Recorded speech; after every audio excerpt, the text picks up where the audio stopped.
enjoy the show, The Voice 17104, a station for everyone.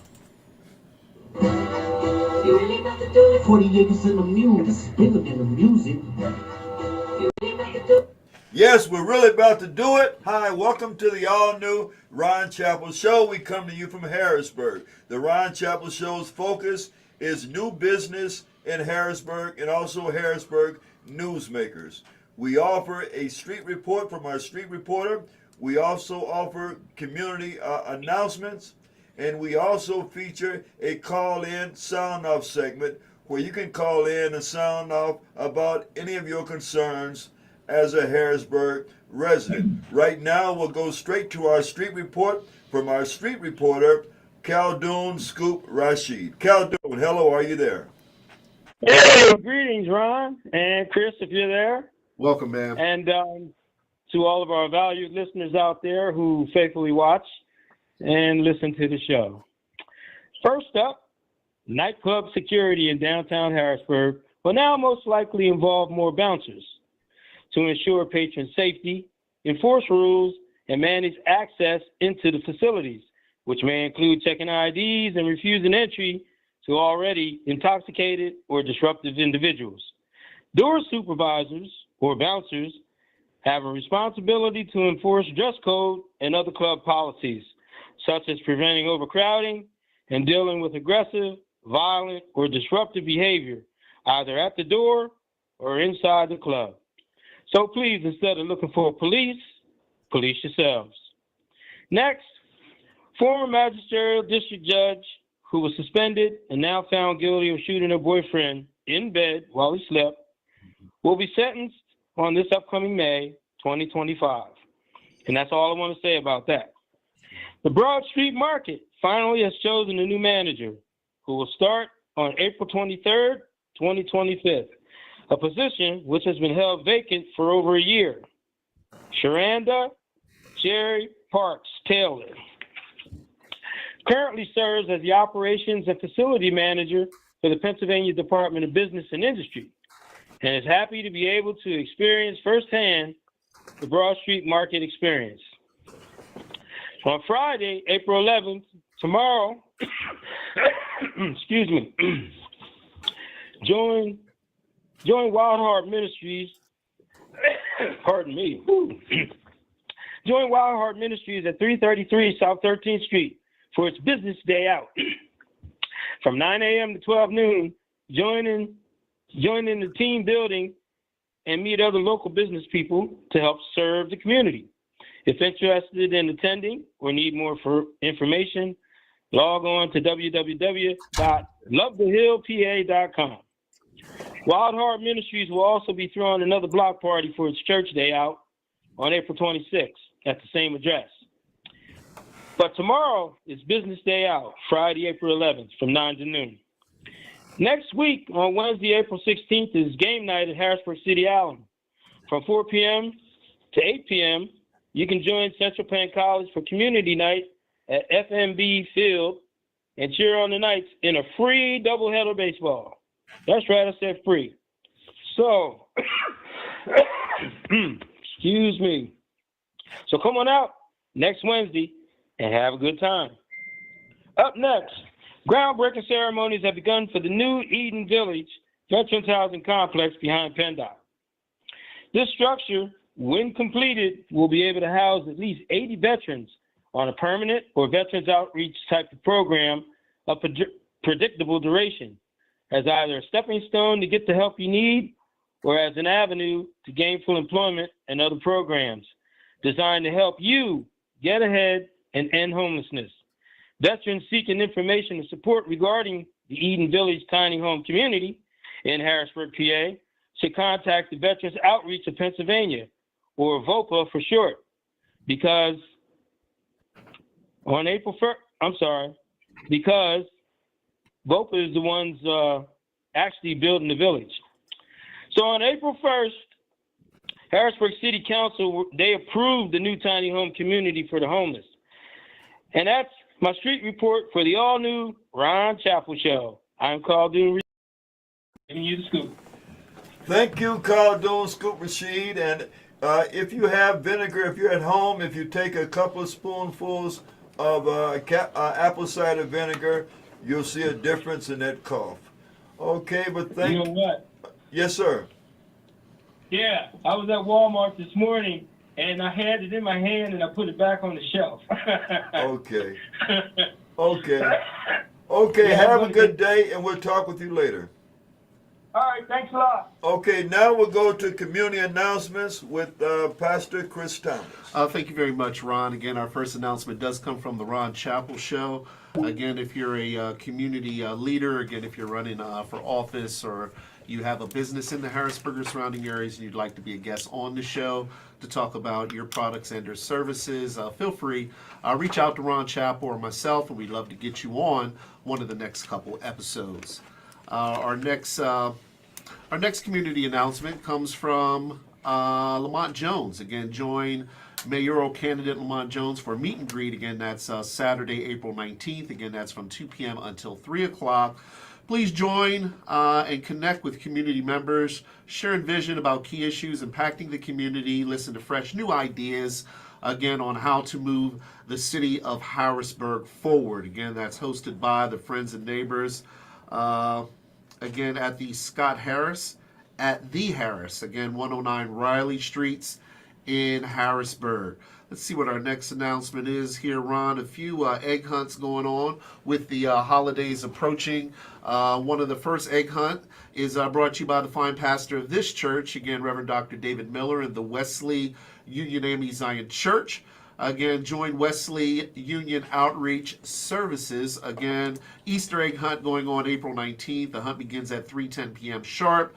Again, that's here at the Wesley facility. For those of you that don't know, that's located at 2219 North 5th Street in Harrisburg, Ron. Three more quick announcements I'm going to share here. Another Easter egg hunt going on at 300. See if I could see the address on that. Pretty small here. 300 North 4th Street, Harrisburg. Easter egg hunt, fun music, games, prizes, and that's Sunday, April 13th, and this one begins at 1 p.m. Two more announcements here, Ron, real quick. Concerning July 4th, the city of Harrisburg is requesting for quotes for the July 4th entertainment.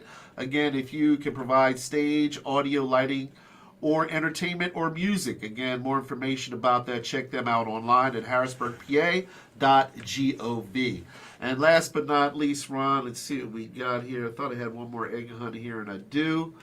Another Easter egg hunt going on, Easter egg extravaganza, this one's called. Saturday, April 19th, noon until 5 p.m. at Full Circle Music, 2201 Woodlawn Street in Harrisburg. First 100 kids get a free Easter basket. And again, you can't beat that, Ron. More information, reach out to Reverend Dr. Nathaniel Gadsden. It's free and open to the public.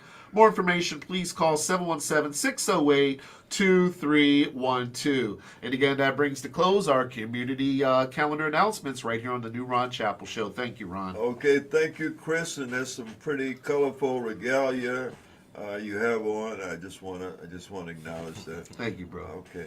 All right, y'all. Okay, we have an exciting show. I hope you'll find today we'll be on for 1 hour. And at the conclusion of the show, I have a commentary on the George Hartwick case. Okay, the George Hartwick story. We will be addressing that at the conclusion of the broadcast. Also, we will have our open forum, our open call-ins for you to sound off about any of your concerns here in Harrisburg around the end of the show. Okay, now let's move forward with the program.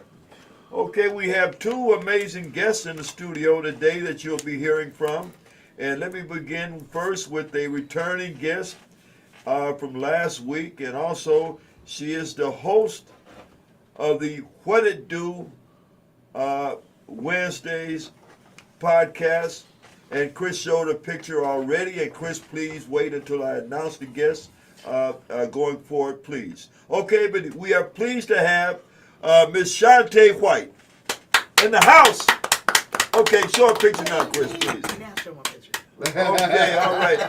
Welcome back, Shantae. How you doing today? I'm good. I'm well. I'm very well. Okay, I want to salute and thank you for making it through this rainy, sort of chilly, rainy day here in Harrisburg, and you made it here, and we are so happy for that, and we appreciate all the extra efforts I'm sure it took to get here today. So welcome, and we look forward to another exciting presentation from Miss Shantae White.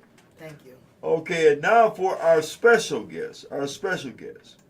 Now, of the many hats that he wears, and he will fill us in on what's going on right now, but he is the former secretary of the Board of Pardons here in Harrisburg, and he's also a change agent, and he is Mr. Bowtie, and I forgot to bring mine today, which that tends to be his moniker that a lot of us seemingly know him from, Mr. Brandon Flood.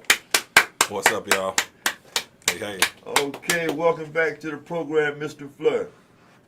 Okay, I mentioned that you were the secretary of the Pennsylvania Board of Pardons, but there are some other positions that you hold now, and so would you enlighten everybody? Yeah, I'll just give two ones in particular that people may be familiar or that are pretty relevant. So I serve as the Associate Director of Workforce Development for Eastern State Penitentiary. It's based in Philadelphia. That's what I do kind of my full time. Then also the founder of the Lazarus Firm, where I help people navigate either the expungement process, the state pardon process, and now we actually do federal pardons now, so the federal clemency process. So, but as you said, multitude of hats, but those are the two primary ones. And then obviously a shameless plug here, also a surrogate of the Lamont Jones campaign. So a lot of hats.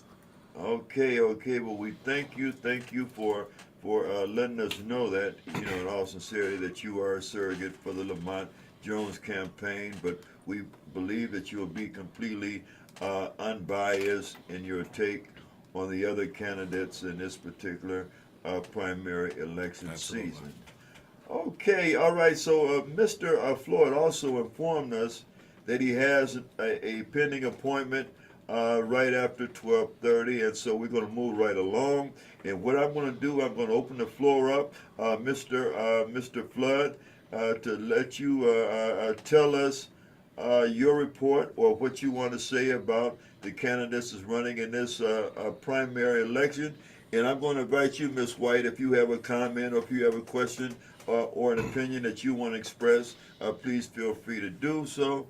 And so I'm going to step away. And so, Mr. Flood, the floor is yours, sir. Yes, I'll say too. I know initially I said to leave at like 12:30, so I can make it to like 12:45, 50 FYI. But yeah, I mean, really, like you said, I'm speaking objectively. I know everyone who is a candidate for mayor, I know personally.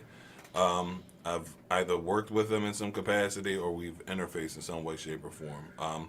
So some more personal, some more deeply than others. So I know everyone. I know everyone's for the most part their experience level, their background, and frankly their intentions too. Right. So one of the things I would say is that obviously my preferred candidate is Lamont Jones, and if I had to make an objective assessment of the current mayor, I would give her, if it was a grading scale, I would give her a C-, right? C-. C- is passing, but it's not something that's not the standard. That's not a standard bearing grade, right? And for me, one of the biggest issues that I've had, or I think deficiencies she's shown as mayor, is the lack of engagement, right? You oftentimes don't see her anywhere unless there's dignitaries or something where there's a camera or media that's following, right? You're not seeing her engage in communities, whether that's through town halls, whether that's just connecting with nonprofits, especially when it comes to the crime here. You often, she's more reactionary than she's been proactive. So that would be my biggest grievance, and for someone who is supposed to be the CEO of a city, that's a big prerequisite that she's deficient in. So, relative to Mayor Williams, that's my biggest grievance with her. Again, I've worked with her in the past. I previously knocked doors with her in 2018 too when she ran for city council again. So the personal relationship is there, but I'm great at compartmentalizing. I can still like you personally, admire you personally, but professionally say, hey, listen, the services that you're providing, isn't up to snuff. Same thing with Dan Miller. Dan Miller's been a long. Okay, pause. Yeah. Just for a moment, please. I'm sorry. Let me interject this question here. We hear a lot about some case involving nepotism with the mayor's administration, and some has even went so far as to say that she may have perjured herself during a particular hearing testimony. And so, what do you know about that, or what can you tell us about that? Well, yeah, I mean, I think all of us, and Shantae, you can feel free to chime in too. We've seen the paperwork that from the deposition that's been floating around. Deposition, that's the word. Obviously there is a lawsuit that is active in federal court from a former employee who felt that they were forced out because they would not promote a family member who was woefully unqualified. And a family member of Miss Williams? Yeah, a family member of the mayor who was woefully unqualified, right? So that person's integrity came in, at least they was coming into question, and they were pushed out. So, that's been shared. Obviously, there's a fine line between hiring. It's a small city, right? So there's 6 degrees of separation. So we know that, hey, there might be an instance where someone is a cousin or family member. So it's one thing to hire a family member that's qualified and have them go through the same process that everyone else goes through. It's another thing to try to skirt that process and force someone, especially someone with the hiring decision-making authority, to hire someone who doesn't meet the basic qualifications. And in many cases, I think the gentleman didn't have a driver's license, right? The son, she was trying to get into the position that required a driver's license and still be able to push his candidacy. So, yeah, I mean, obviously I find that to be problematic. That's still pending in the courts. The court of public opinion has obviously spoken and thinks that's wrong and thinks that should be taken to task for it. And hopefully our judicial system, they'll mete out justice if in the way that they see fit. Okay, Shantae, do you have a question before we move on to another candidate, I was just going to say, or a comment? yeah, in retrospect to what Brandon just spoke on, it wasn't just one family member. Had it been just one family member, it wouldn't be so much conversation. But the number has reached up to 7 or 8. So 7 or 8? Yeah. So that's where the problem comes into play. So, yeah. Yeah, I mean, family and friends too. I Yeah. mean, again, without mentioning names, there's people that are heading up a department, a very significant department that drives that serves as the economic engine of the city. That not that they don't have the qualifications, but certainly that they're not the best person for the position. I think we've seen, and that's reflected in the output, right? So, to Shantae's point, it's not necessarily just family members too. There's friends that are also in positions that, respectfully, although they have the intellect, they're just not up to the task to really be able to thrive in those positions, especially given the disadvantaged position the city's in. You need someone in there that's high energy, who's ready to, again, back to that engagement point, super engagement. That this is not an engaging administration.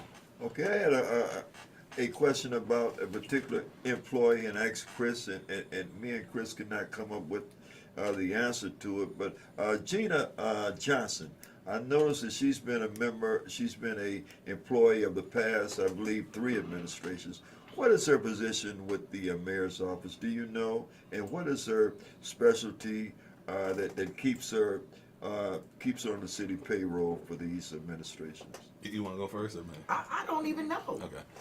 Well, yeah, I mean, she's no longer a part of the administration, but if you vividly remember when Mayor Williams was elected, she was in that role, kind of like a special advisor, nebulous advisor in a nebulous position. Listen, again, not to come here to impugn anyone's character, but, for those that know Gina Johnson and know her involvement in politics, especially locally, she's not motivated by trying to improve the city. She's shown to be motivated by other factors, whether that's financial factors, whether that's personal factors. So I can't speak to why she had abruptly left the administration. I did pose that question to her herself, and she told me that she wanted to spend more time with the grandkids. And shout out to the grandkids, and that may be very well the truth. But that it seemed very convenient. The grandkids existed at the time you took the position, so. but yeah, who am I? But yeah, that she's not formally a part of the administration anymore. And there's some people that said, and she told me herself, travels and lives in between here and Houston. So she still has her influence here, but unfortunately, it's proven to be a negative source of influence, not positivity or upliftment. It's all been scurrilous stuff. Okay, I was just curious, and she's also welcome if she wants to call in to give a rebuttal to anything that we may say about her. And this also goes for all the other candidates or other people holding positions that we may speak of. Okay, you were about to speak of Dan Miller. Yeah, I mean, Dan Miller, I haven't had much interaction with him, but one of the criticisms of him, he's been entrenched in local government for the last 20 years, whether he was a former city council member, whether treasurer. So while he's not occupied the role of mayor, he's occupied enough positions of import in the city to where, he's made some changes, some things on a policy level, but you had 20 years to really be able to leave your imprint here. I'm certainly not ageist at all. He's close to 70 years of age. And again, we need, it goes back to that engagement piece. If you poll anyone on the street, I know you guys said that your guy who's your community person, you ask anyone outside of Midtown, do they know Dan Miller? You'll receive a resounding no. He's really not present anywhere outside of Midtown. Again. Yes. That's all he feels is existing. That's the only thing he works, Midtown, period. That's the only place you're going to see him. Yeah, I've heard you say this a lot, Shantae. Would you like to expand on that? So, that's everyone's issue with Dan. No one knows who he is outside of Midtown Harrisburg. You will only see Dan in Midtown Harrisburg or downtown Harrisburg. That's it. There's no outskirts, in-betweens, no other events you might catch him at. We don't hear anything about Dan outside of that entity. That's it. Right. And add to that too, guy, very intelligent man, financial services background, CPA. So, from a fiscal standpoint, great guy, right? But you need the mayor. You have to bring more than intellect to the position, right? This is very The mayor is very relations based, right? We need compassion, we need intellect, we need education, we need experience with what's going on with the actual people. Like, that's what we need. A coalition builder, and that's and that's Exactly. what I would say. Dan's deficiency. He hasn't proven to be a coalition builder, and I think at this ripe old age, that he's not going to. He can teach old dogs new tricks, but in this case, we don't have that to chance. Okay. Well, let's move on to Louis Butts. Louis Butts Jr. Yeah. Listen, Louis is a great guy, very eccentric person, right? Chock full of ideas, love his spirit. Sometimes his intellect can be overshadowed by his antics and his delivery. But if you really sit down and listen to him, he says a lot of things that are on point, and is a smart guy, right? I think for him, and we've had this conversation. I've had this conversation with him the last 2 times he's ran. Previously, is that, hey, listen, the mayorship, if what it is you're trying to do, whatever your objective is, it's not going to be achieved by running for mayor, right? You can still be able to achieve that through other means, right? That can be supporting, obviously, and I'm gonna be a little biased here, supporting, candidates like Lamont that can put you in positions to really be able to ensure that your ideals are actualized in the form of policy. And I don't know if it's just ego for him, or just, he's just, or ADHD, to be perfectly frank. I don't know, because one minute he's on board, and the next he's kind of erratic. But regardless of his candidacy and regardless of how things turn out, for us, I know for Lamont, or I would say for anyone, whoever wins the mayorship, I think it would be wise to at least have them at the table, even if it is on an advisory level, right, or some kind of committee or board. I think he can bring value to the Definitely city. involved in the environment. Yeah, exactly. He's a genius when it comes to things that we need environmentally. That's the truth. It's just that as Brandon said, it's his delivery and getting it to the people that goes everywhere. So Yeah, but great guy. But yeah, definitely not for mayor. Yeah. He probably would have been better suited even aiming his sights for city council. But again, yeah, just saying. Listen, there's more than one way to skin a cat. That's what I've communicated to him over the years, and certainly it's his right to continue to run. Shout out to him. Okay. Now let's move on to Tone Cook. Yeah, so again, these are people that have had a personal relationship with Tone, at least as far back as 2019. I mean, I've known him growing up in school. We're not too far in age. I think he might be a year or two older than me. But known him since 2019. I know when he first started, came up with the concept to push. Actually took him out to Dauphin County Prison to be able to pitch his idea to bring programming out there. So it started off, as someone, hey, listen, I'm looking to become more civically engaged, and I think as he got into politics a little bit more deeper, I think again another thing where it comes to ego, right? Where it was like, hey, listen, at one point in time you used to tap into your community, your fellow community resources, whether especially Black and brown men. We're trying to all move as a collective, especially his part of his brand is allegedly gun violence. Well, not allegedly, his brand is gun violence prevention, right? So for us, the conversation I had with him in 24, before there was even any talk about mayorship, was, hey, listen, I know Lamont's plan on running. Your niche is gun violence prevention. Let's collaborate. Let's put our minds together. And obviously, if Lamont is successful, that we can put you in a position to head up the city's gun violence, especially the gun violence intervention program, or at least have some influence there. Taking the stuff you're already doing on a nonprofit level or on a personal level, and be able to do this and get paid for it, right? What they say, right? Whenever you can find a job that, when your passion pays you, that's the best job in the world, right? So that's essentially the position that we're trying to put him in, not because we felt like, hey, we want to put him on the sideline. We wanted to maximize his talent and his skill set, right? And that, initially he was open to the conversation and then disappeared. So, for me, just to be perfectly frank, I still love the brother. Again, personally, I'm great at compartmentalize, love him personally. I've still helped, despite my criticism throughout this campaign, I still helped him behind the scenes. I'll tell you about on different projects. But yeah, in my opinion, this brother's compromised. He has been compromised. Okay, there's been several candidate forums where mayoral candidates have appeared. Do you know if Tone Cook has appeared at any of them?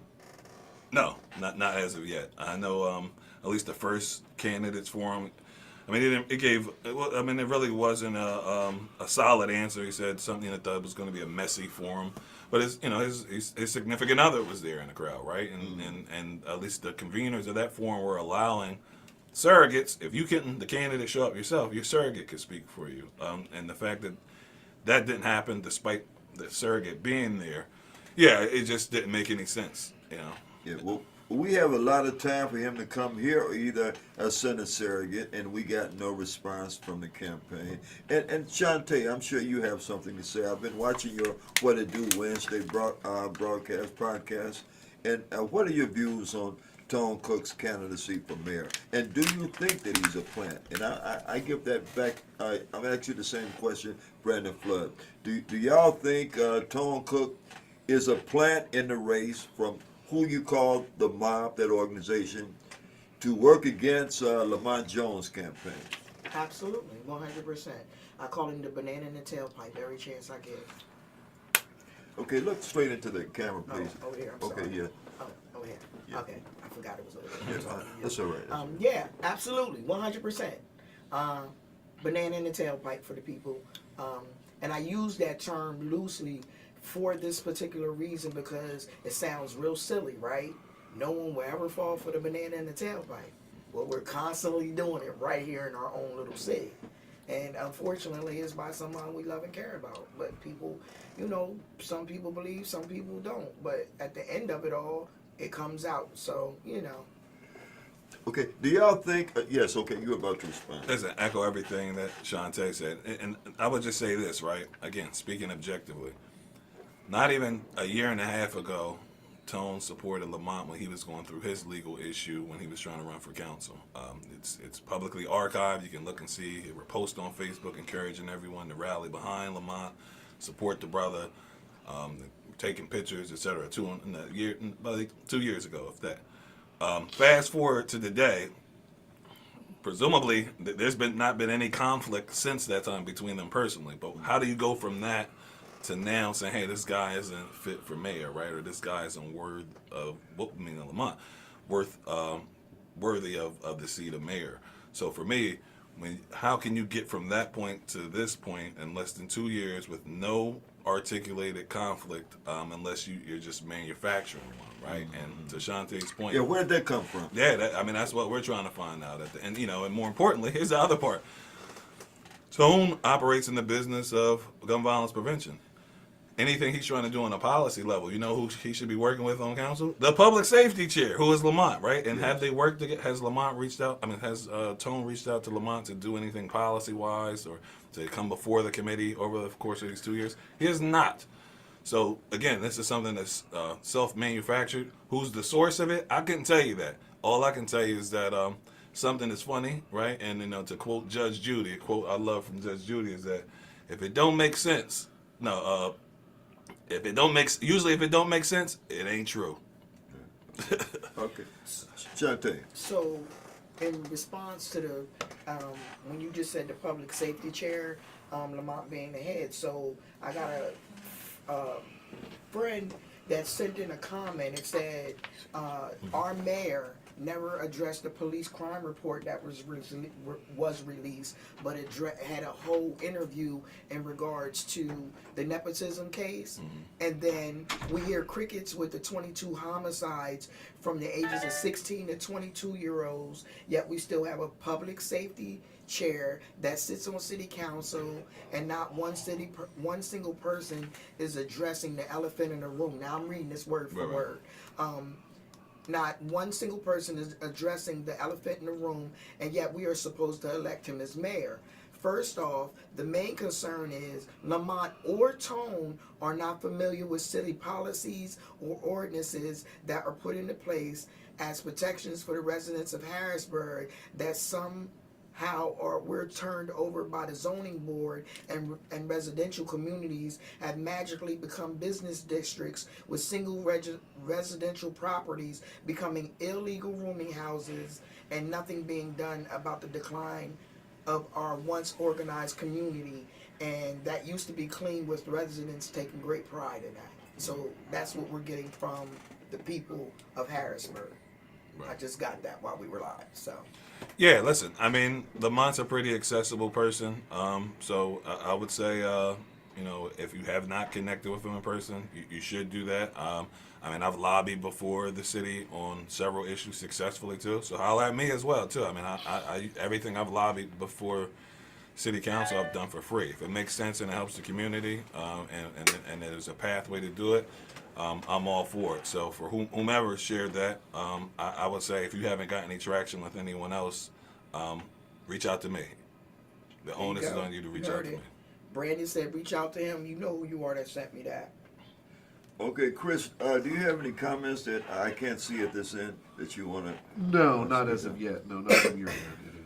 Okay, folks, what we're going to do right now is that we're going to open up the telephone lines. If you have something that you want to address that's been said, or if you want to make a comment about this current this current primary election here in Harrisburg on May the 20th, please feel free to give us a call. All that we ask is that you be a resident of the city of Harrisburg and that you can express yourself without any profanity.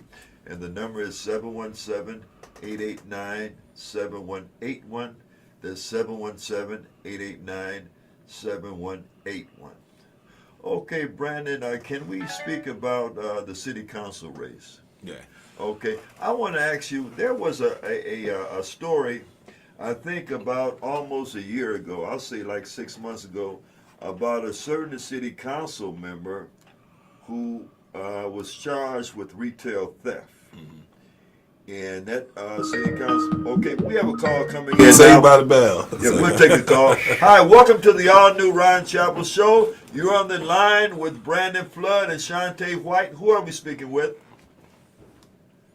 City Council Member Lamont Jones and mayoral candidate Lamont Jones. Okay. How's everybody? Fine. Lamont, let me preface this by saying we welcome your call, but however, you being a candidate, sir, we have to be very restrictive on the time allotted and what you are allowed to say. being that it cannot be in a campaign mode. So since you called, we do want to give you the courtesy of giving you 1 minute, please. If you can say what you have to say in 1 minute, because we have a process for candidates to come on now if they are in the race. Well, they have to be in the race to be a candidate, but we can allot a minute. So if you want to make a comment or a statement, if you can say it in 1 minute, we welcome that, sir.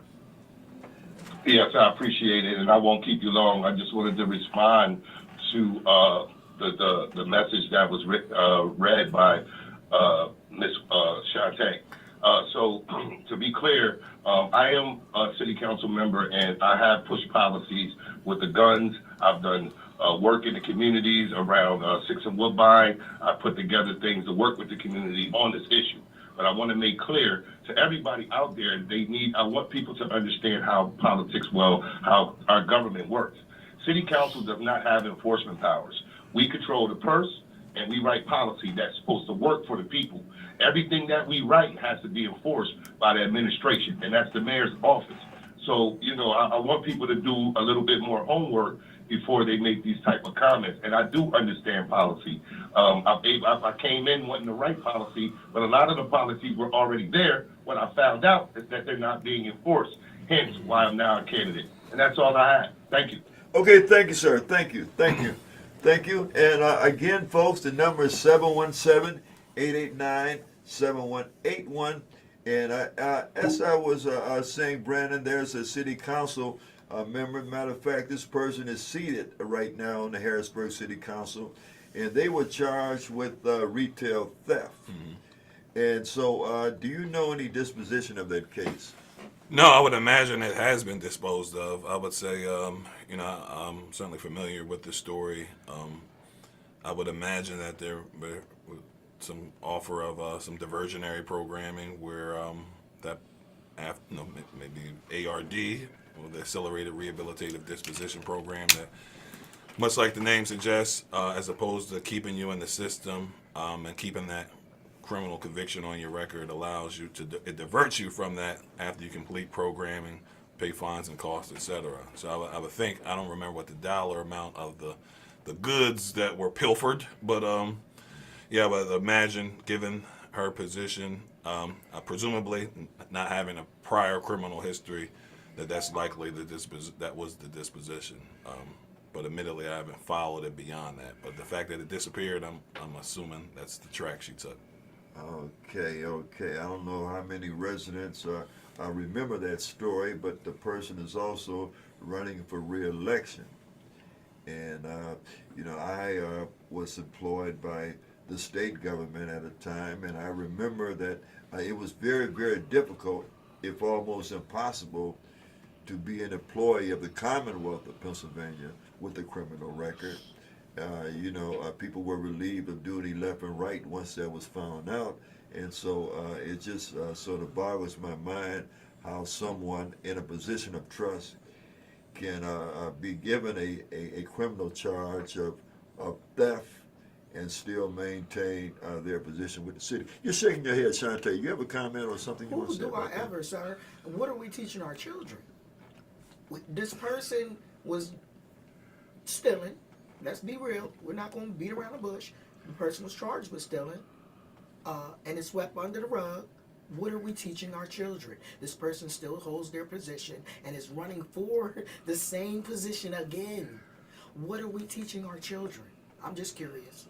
Sorry, go ahead. Sir. Listen, no, I agree with that too. The one thing I would also say, what I take from these moments is, what Shantae shared, but what I also take, this sets a precedent, right? So if you're making exceptions for dignitaries or people who are, and I know you want to, you said you want to talk about George Harwood later. Same deal, where it's kind of like, hey, listen, let's apply grace uniformly, right? Let's not pick and choose who we extend grace to, and not to say that Asha previously was the public safety chair. We were able to work on some stuff together, but hopefully this gives her, if she already wasn't on board with like criminal justice reform and diversionary programs, that this gives her some insight and helps to better inform her as a council member. But to your point, I mean, there's protocols if council, I believe, if they wanted to initiate getting her out of that role, because it occurred while she was on council. But yeah, so those are the two takeaways. It's certainly not a good example for the community, but also let's make sure that our memories aren't short term when things like this happen to other people who may not have the benefit of honorable in front of their name. Exactly. Absolutely. Well, it's just ironic that not only did she remain on council, but she was even elected vice president of the same city council. Yeah. Okay. I want to bring Chris Thomas into the conversation. Chris, you got a comment, a brief comment that you want to make or say? Sure. Thank you, Brandon. As always, man, your comments and your intellect is refreshing and well welcomed on the program today. As it relates to the laundry clean and dirty that is always surrounding politics, in your own estimation, because not everyone has a Brandon Flood in their life, or they can just pick up the phone and say, "Hey, Brandon, what's your thoughts about this candidate, that candidate?" What is the best way for each individual voter to go about doing their own homework in your own estimation, sir? Yeah, I would say don't just take. We live in an age where misinformation and disinformation is rampant. So definitely check your sources. Your primary sources, your secondary sources, your tertiary sources. Check all your sources, right? And then more importantly, even with being in this digital age, you have an opportunity to connect with the candidate directly, right? It used to be a time when you just hope you run into the candidate, somewhere at an event, or you're trying to get their attention. Whereas now you can be able to connect with them directly and go directly to the source. Okay, hold and it. address your questions. We have a call coming in. Hi, welcome to the all new Ron Chapel Show. You're on the line with Brandon Flood and Shantae White. Who are we speaking with? And this is Louis Butts. Okay, Louis. If you've been listening to the program, I allotted a minute for Mr. Lamont Jones because he is a candidate for mayor of Harrisburg, as you are a candidate for mayor. Pardon me, please. Please let me interject this, sir. So we give you like a minute. We gave him about a minute and 30 seconds, and we'll do the same for you. However, no campaign talk because we have a process for candidates to come on to do that. Go right ahead, please, sir. There's a principle when that people are in office to do the best you can while you're there. Lamont's been in office 1 year in charge of safety and security. I haven't seen any initiatives to where he's reducing the crime rate in the city or has any programs that actually engage and make people or teach children how to have resolution. Can actually solve issues for themselves since our police department is going down. I haven't seen him do anything, and then he wants more responsibility when he hasn't really flexed himself. And I understand the Ron Chapel Show is all about Lamont Jones, but okay, sir, that's it. Chris, listen, okay. We're going to end the call right now. End the call right now. Yeah. Okay, I we'll move on. Okay, I'm have a good like day, that. sir. Right. Have a good day. Have a good day. We tried to be courteous and respectful to you. Now you're accusing me of something, and I'm trying to be fair to everybody, sir. And you went directly into campaigning, saying that Lamont wasn't qualified for a position that he's seeking, and he did not do that to you. I only let you bring his name up because he did call earlier, but we'll have to move on. You have to call back some other time, or either have an appearance. Yes, Chris, you pointed to me about a call. Another caller. Okay, pardon me, thank you. We have a call coming in. Welcome to the all-new Ron Chapel Show. You're on the air with Brandon Flood and Shantae White. Who are we speaking with? We're speaking with Anna White. Welcome, Anna White. Do you have a comment or a question to one of our special guests? Yes, I do actually want to say something in response to Chris's question about how to become a more informed voter. I think it's necessary if you have candidates that maybe not aligned or have the fullest measure of experience in the specific space. You want to look for their past behaviors, their past policies, their past implementations. So if I'm looking at candidates, I want to see in your background, have you ever pushed for any policy or pushed for any advocacy in the spaces that you're passionate about? So even if it's at a government space, by way of your career at this time, we do know that people in their background have had experiences with pushing through policies, resolutions, advocacy work in both a professional and a community-based setting. So I would just say sometimes it's important to do your homework on people's capacity to do a thing, whereas some people may not even have that capacity in their history of being able to do that, so that we can discuss how we can best have a candidate that has that in their background versus a person who hasn't shown any demonstrable results other than just kind of being angry or having an opinion, who's actually taken that passion and sat at tables with officials and sat with leadership and has moved things from passion to policy or passion to procedures. There are some people that can talk that talk, and then there are people that are walking in that talk. Okay, thank you. Do you have a comment or a question to one of our guests, Ms. White? Yes, I do. I would like to know, in the position that you guys are in, having understood the dynamics of Harrisburg, what are your thoughts on what the future of Harrisburg needs to look like? And do you have any comments on the candidates and how you feel they can best get us to where we actually need to be in the next 10 or 15 years as the capital city? Shantae, you want to respond to that? Okay.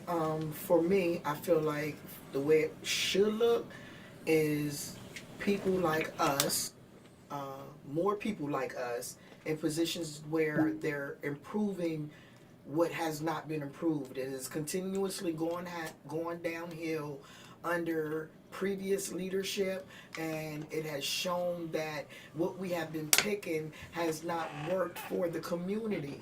Our community is deteriorating. We need leaders in positions that can bring the community back together along with the police. That is a main factor that we are missing, getting the police and the community to unite as one and get our city streets back together. And I would add to that too. This kind of goes back to what your initial question was when we talked about Mayor Williams and questions about cronyism and nepotism. The team matters too. So regardless of whoever is elected as mayor, we talked about this current administration having a team that's not the not the best and most engaging team, but who you surround yourself with. Because at the end of the day, regardless of how many ideas you have as mayor. You need to be able to have people that can have negotiator spirit. And we talked about coalition building, being able to bring people to the table who otherwise weren't invited, or maybe been disinvited. Right, the job is trying to get them to come back. So people that are willing to tell Harrisburg residents the truth. Right, it's not about sugarcoating and giving you the political answer all the time. Sometimes it takes that tough love and to come from ourselves, right? We talked about even policing ourselves. We need to become more self-sufficient. I know for Lamont, that's one of the things that, and just to go back real quick to what Louis Butt said, he said that he questioned whether Lamont did anything around public safety or the kids. There's 3 things I can cite right now, and it kind of touches on the type of candidate that you need or the type of person in office that you need to move the city forward. So Lamont did 3 things on the public safety side. So number 1, very helpful in getting the Community Law Enforcement Advisory Committee to be brought back up on the table. And what's today? Tomorrow is the deadline for the 7th member to be selected. So that committee will be up and running and do a lot of things in the community that goes back to, forget who said it, where we're policing ourselves, right? And where we're being able to be a bridge to the police and work collaboratively. So that's one thing he's done. He's also passed a anti-ghost gun ordinance in the city, right? So what that means is that it used to be a time where you can buy, it doesn't require a background check to buy a ghost gun, online, or they call them unfinished firearm bill kits. You didn't need an ID or anything, right? In the city, or at least if you're going to be selling those things or buying those things or manufacturing those things, you need to have a license, right? So, for a lot of our young people, they were getting those guns that way, because all it takes is for me to go on the internet, buy one, and then sell it to Chris. I buy it for $400, I sell it to Chris for $800. And technically, it ain't illegal for me to do it. So that's the other thing. And the other thing he did on the Hill had to do with the parking situation, right? He talked about enforcement where you have people parking on these sidewalks, especially along those thoroughfares on Market and 17th Street, where our kids are unable to walk on the sidewalks and they're forced to walk in the street, which increases the risk of them being hit, right? So there's a few things that he's done. Those are 3 things that he's done in that area too. So either Mr. Butts is uninformed or just has a biased axe to grind. But those are the qualities that you need, regardless of who's going to be elected. You need someone that possesses those qualities to be able to work across the aisle, be able to build consensus, and more importantly, surround themselves with a solid team. Okay. Thank you. We'll end it right there just for the sake of time. And I think we may have been bordering on a little bit of campaigning, and I want to be fair to all the candidates. Okay, you spoke of the time that you had to leave, Mr. Flood. You said you stayed to about Till my ride comes 12:45. in, man. Okay. Okay, so we'll just delay what I was about to say for a moment, only to ask you, are you available to come back, before the election to spend more time with us here on the All New Ron Chapel Show? Yeah, absolutely. I'm even willing to be a guest host of yours if you guys are having candidates come in. Because at the end of the day, right, whoever is elected as mayor, I'm going to be working with them, right? There's people that I work with that I don't necessarily like personally. So I can be able to speak objectively and get a sense of where they are and ask the questions that the public wants to hear from them. Okay, well, I'm going to catch them dice right now in the street vernacular. I'm going to call you up on that, because on April the 24th, our very special guest will be candidate for Dauphin County Court, Miss Latasha Williams. And right now I'm in the process of interacting, speaking with Gloria Martin Roberts as being one of the interviewers for Latasha Williams. And if you are available, sir, would you care to come back? Absolutely. To join her in interviewing Latasha Williams for Dauphin County Court? Absolutely. Okay, well, we thank you for accepting the invitation, and folks, we hope that you do tune in. Okay, also, I'll give the same courtesy to you, Miss White. Would you care to come in for that day? Always. I'm always welcome. I love this. And I firmly believe in politics for our city, so yes, I would love to. Yeah, we live in a political world, and it's very, very important that we all stay engaged. Okay, before I give my commentary, I want to ask you, do any of you have another comment you want to make before we close the show?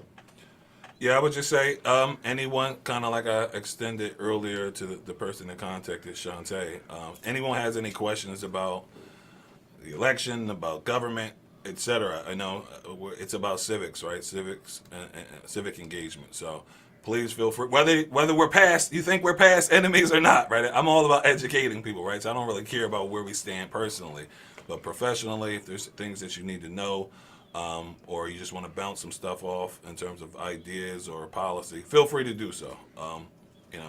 Please feel free to do so. Okay, Shantae. For me, I just wanted to say thank you for having me. That's one. Two, thank you for the people for hearing me. And three, I really appreciate how Lamont jumped right on that comment made. That's how you politic. That's how you show the people what you're representing. Just wanted to throw that out there.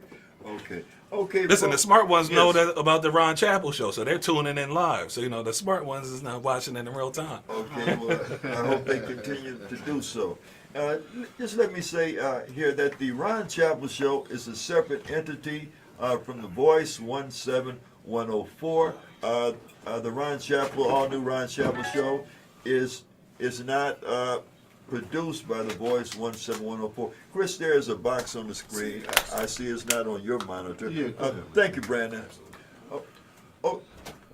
And so we are contracted here for an hour for the broadcast.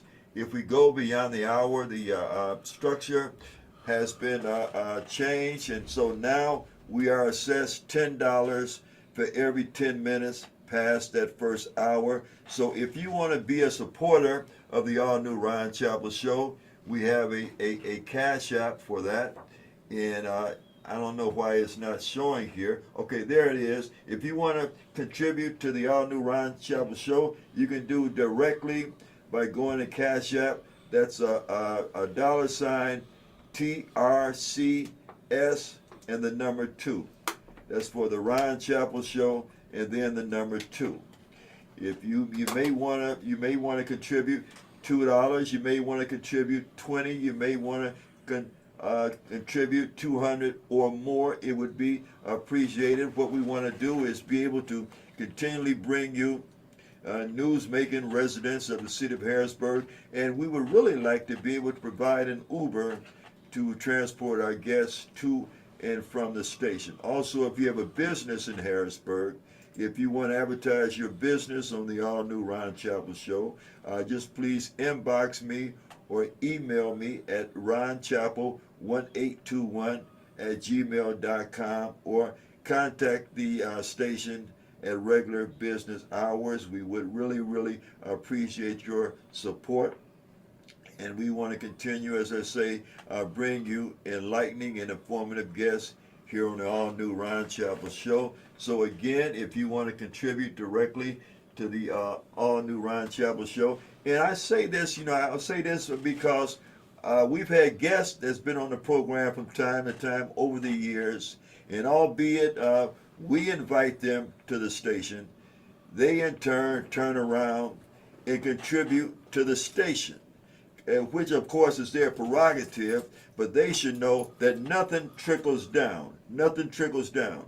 When you contribute to the station, it stays to the station, and it does not affect the bottom line of the show that invited you to the station in the first place. And so, as the old preachers used to say, don't forget the bridge that helped you across in certain times. And so if you want to contribute to the all-new Ron Chapel Show, again, here is the Cash App.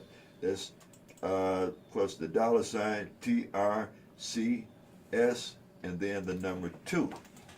Okay.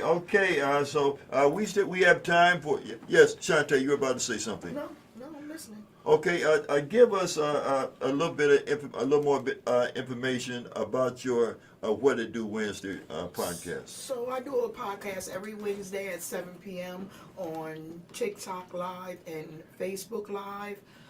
You can see me on Facebook Live at Shantae White. You can see me on TikTok Live at Shizzy6770.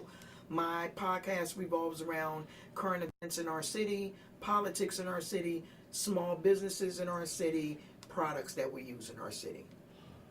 Okay. Well, I want to thank Ms. Shantae White for joining us today. I want to thank Mr. Brandon Flood for joining us.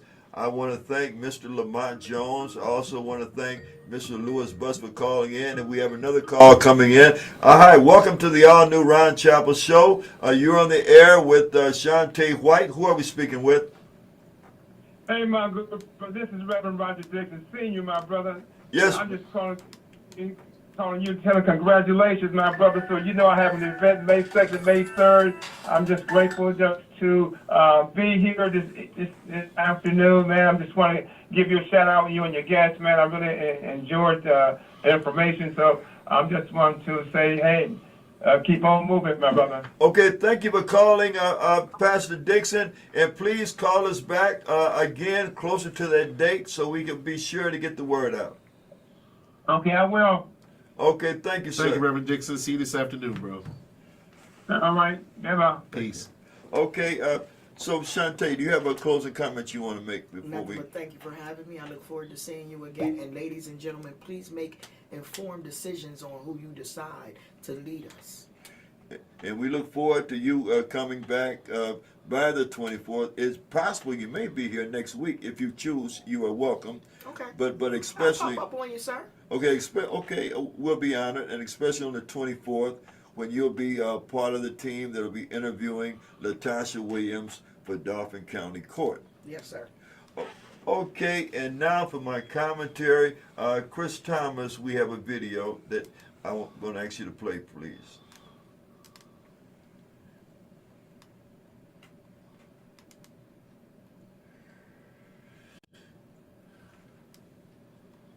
Pennsylvania, a county commissioner is under Please investigation turn it by up. law enforcement after admitting to drinking alcohol, It started at then the beginning, driving please. to a public county meeting Please start Wednesday again at the morning. beginning. Dauphin County Commissioner George Hartwick missed a scheduled speaking engagement, crashed a county-owned SUV in a parking garage, and arrived late to the county's 10 a.m. meeting Wednesday.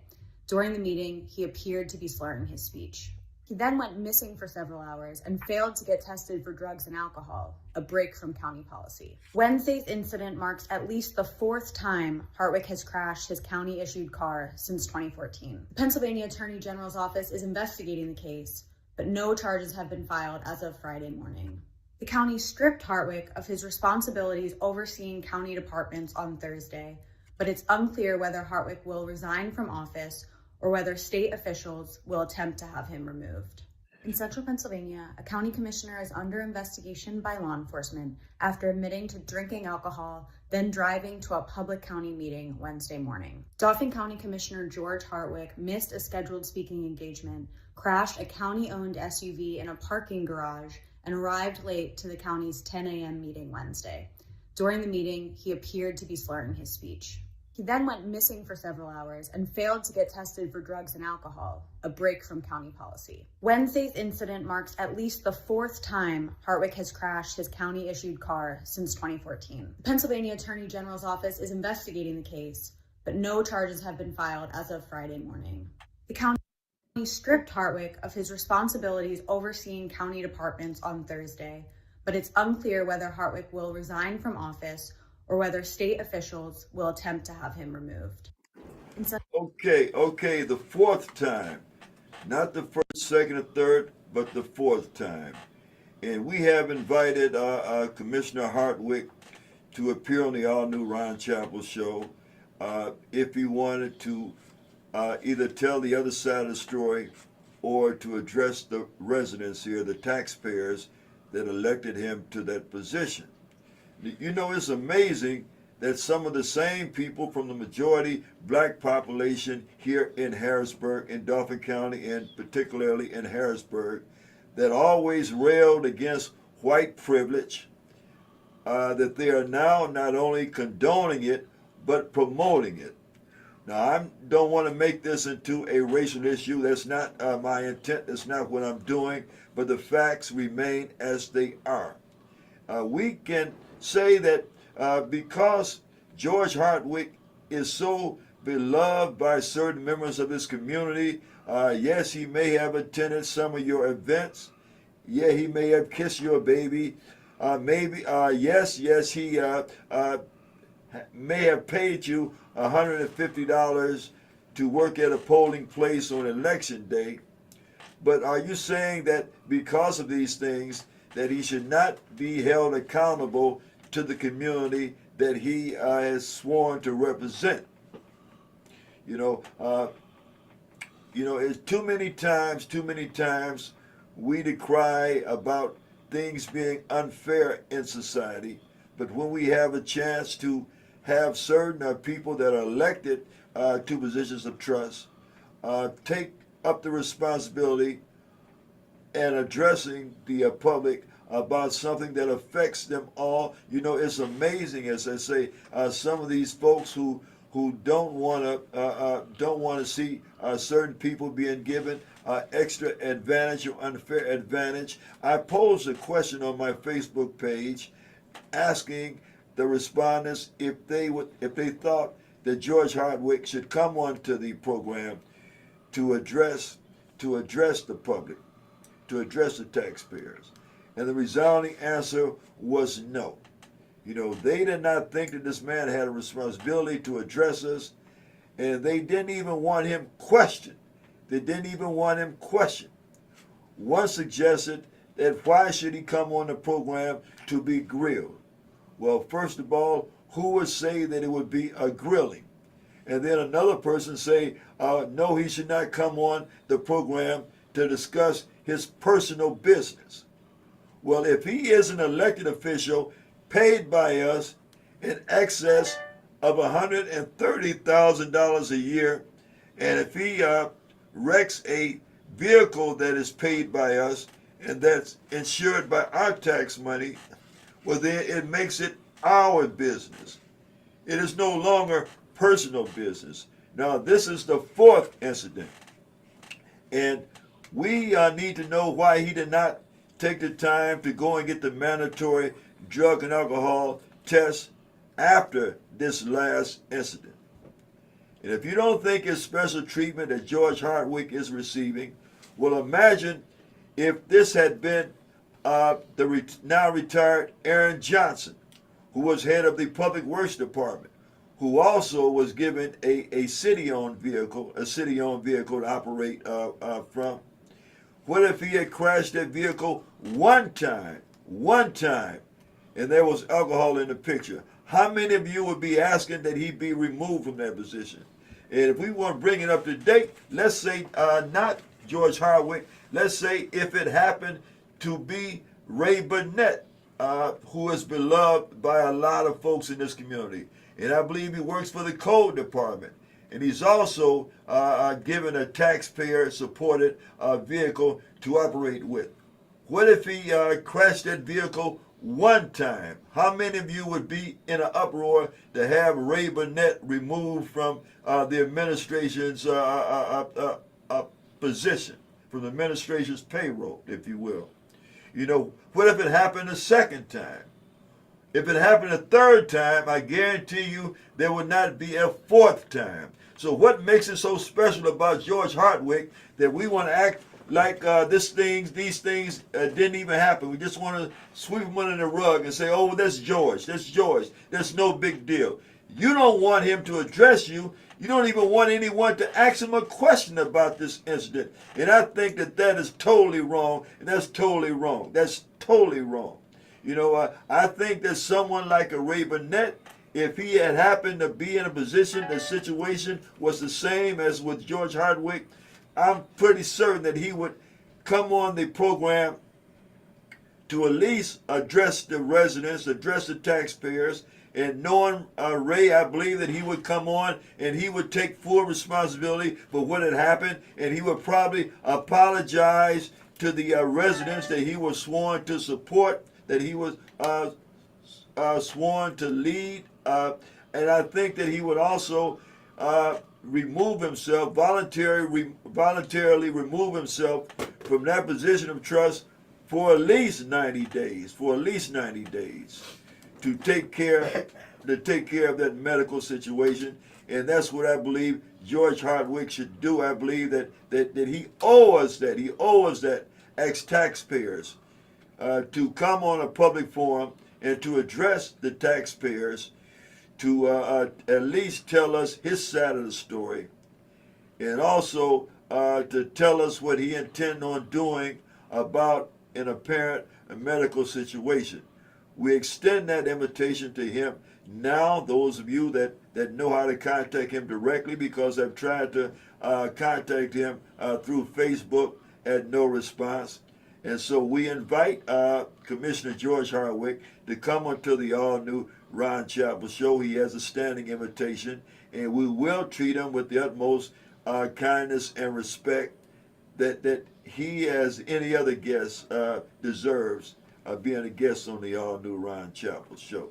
And so next week, that would be the topic of discussion. So we would appreciate any and all of your input when we speak about this subject next week. And we also, as I say, we have a standing invitation for Commissioner George Hardwick to come onto the all-new Ron Chappell Show and to address the public, especially the taxpayers of Dauphin County. And that is my commentary for this week. Okay, I want to ask Shantae White, do you have anything to say before we close up the program? I feel your pain on that George Hardwick thing. Last week I had a little commentary on Mr. Hardwick, and I was called everything but a child of God. Let's just put it like that, sir. Sometimes the truth hurts. It definitely hurt. Oh, wow. And hit dogs definitely Hit dogs holler. Yeah. Oh, every time. But yeah, that's it, sir. I agree with you wholeheartedly, and I understand. Okay. Chris, you got a comment before we close out? Yeah, I would look forward to his response. Just because it was done in the public, that it should be dealt with in the public as well. Amen. And we all need grace where grace is needed, but we all should be held to the same standard at the end of the day. Absolutely, So, absolutely. We should all take responsibility. Okay, folks, we want to thank you for taking the time to view the program. If you feel it's worthy, please share the program. We want to thank Mr. Brandon Flood, who will be joining us again at least by the 24th of April, when he'll be a part of the team. They'll be interviewing Latasha Williams for a Dauphin County judge. We want to thank Ms. Shantae White, the host of the What to Do Wednesdays podcast, which is seen and heard on Facebook Wednesday nights beginning at 7 p.m., who will be back with us on the 24th when we interview Miss Latasha Williams, along with possibly Miss Gloria Martin Roberts as being a part of that interview team. I want to thank Pastor Chris Thomas and Melissa Hall Thomas for owning the Voice 17104.com internet radio. I want to thank the street reporter for the all-new Ron Chapel Show, Khaldun, Scoop, Rashid. Thanks for another good report. And I want to thank you all for taking the time to view the program. So have a great day, and we hope to see you again next Thursday at 12 noon.